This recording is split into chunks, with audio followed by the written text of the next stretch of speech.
You and I disagree about something. It's something very important when it comes to films, and I want a chance to convince you that I'm right.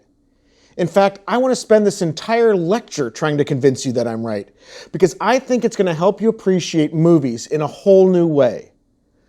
But first, let's make sure that we disagree.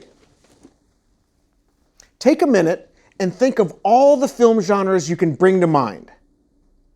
Film genres. See how many you can list off just off the top of your head.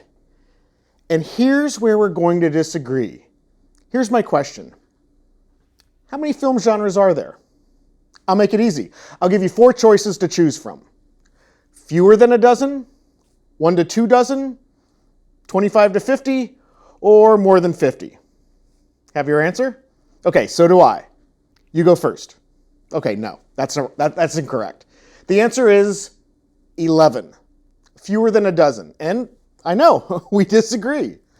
You can immediately think of 11 right off the top of your head. Comedy, drama, animation, kids movie, buddy movie, family movie, war movie, musical, horror, spy, art house, and you haven't even gotten started yet. But here's the thing. To you, to a general audience, those are great genres. But to a filmmaker, they're not so great. In fact, those aren't even genres. Well, 2 of them are, but the rest are something else. And that's what we're going to talk about today. Genres. There's 11 of them, and I'm going to convince you why there's only 11 of them. We're going to break down the 3 essentials of genre, and once we do, hopefully, you'll see why everything else is not a genre. And we'll also figure out what those other things are too. But most importantly, I'll explain why it's so important that we have an understanding of genre and how it will give you deeper insight when it comes to enjoying great movies. So, what kind of movies do you want to see tonight? How many times have you asked that question before? Or answered it? I'm in the mood for a comedy. Or how about we go see that new animated film? I want to see a romance. Or maybe a musical. Or maybe we'll take the kids. Any good family movies coming out this weekend? I love a good buddy movie. And those are all great answers if you're choosing to go watch a movie. It's kind of like choosing something to do. You want to go to a museum or do you want to go out to dinner? You want to go to a comedy or go see a musical? Or both. Let's go see a musical comedy. Let's go to dinner at the museum. There's a nice cafe where we can go and eat dinner after we visit the gallery. Choices. These are the kinds of choices we make all the time. And we've given these choices specific words to describe them, so we can make the choices together. For instance, we all know what we're talking about when we use words like comedy, animation, romance, musical, family movie, buddy movie, or whatever. Somewhere along the line, we, as a society, started calling these descriptors genres. It's a generic word, or it's become a generic word that really means broad category, which is all well and good if we're talking about going to go see a movie, or a restaurant, or a museum. But what if we're not talking about going to the museum? What if we're talking about building a museum? Architecturally speaking, we're going to need more detail, aren't we? I mean, we might be deciding between building a castle, or a cabin, or a skyscraper, right? Depending on the content of the museum, its location, and the atmosphere we're trying to create, we need to know more than just the idea that it's a museum. And what if we're building a film? And we're trying to get the creative team all moving in the same direction. We're not building a castle, we're building a skyscraper.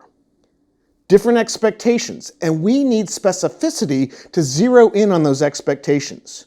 We need specificity in our language to provide specificity in our expectations, which is what genres do in some other art forms.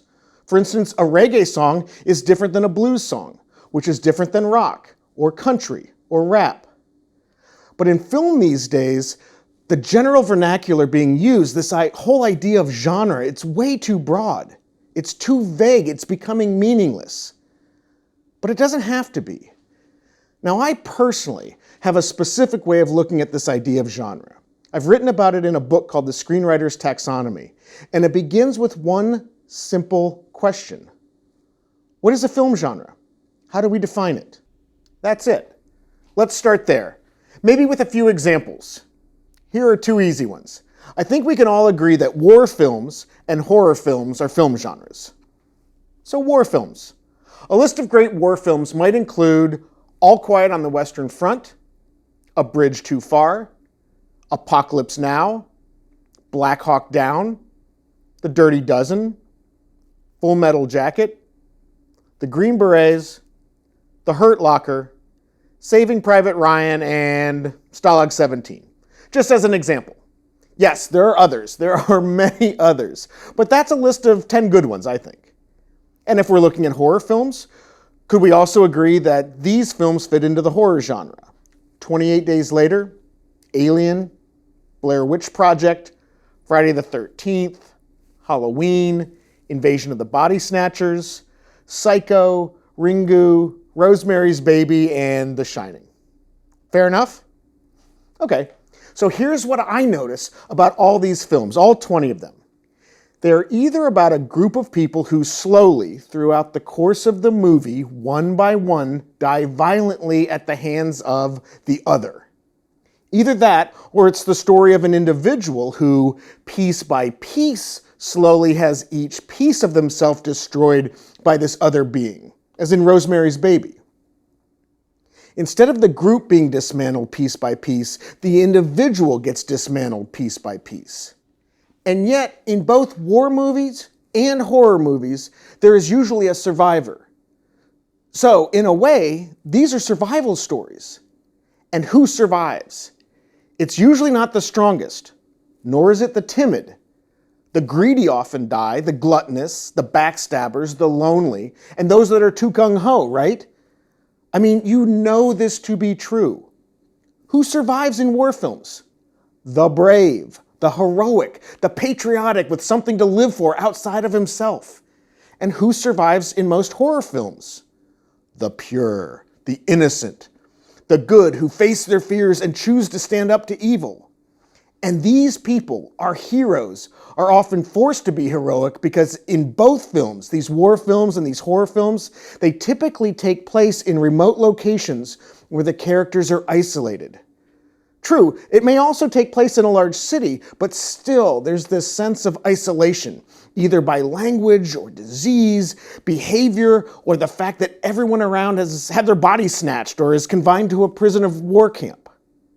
Now, despite these similarities, there are also many differences. Of course, they're the two very different genres, so there have to be differences. Even though both are typically bloody, they both have very different visceral expectations for the audience. In a war film, the hero expects to be attacked. She or he has been trained for these battles, and even though the enemy may outnumber or outpower the hero, we assume that the enemy can be defeated. The characters we see in a war film, then, can be recognized in very broad strokes.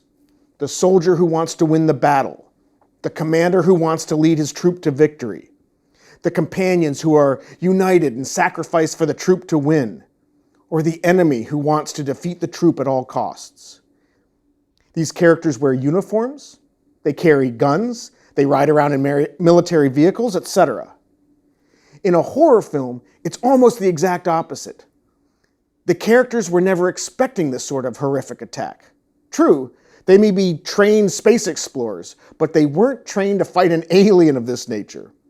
In a horror film, the basic characters become the innocent or pure character who wants to live, the evil character who wants to destroy, and the less than pure characters who end up falling prey to the evil character. These characters are caught up in their normal daily routines, and they wear daily normal outfits. They protect themselves, but not with weapons. They protect themselves with whatever's at hand. Would you agree that this is pretty accurate so far? If so, then I think we can begin to establish some items on our what makes a genre list. The defining elements of a genre, I believe, can be broken down into three categories: atmosphere, character, and story. Atmospheric expectations for each genre can be identified by location, costumes, and props, and specific visceral experiences that audiences anticipate for the film. For instance, war films take place in remote, war-torn locations, with soldiers and the enemy fighting in battle for honor and country, while horror films take place in isolated areas of our society with a good versus evil battle for survival.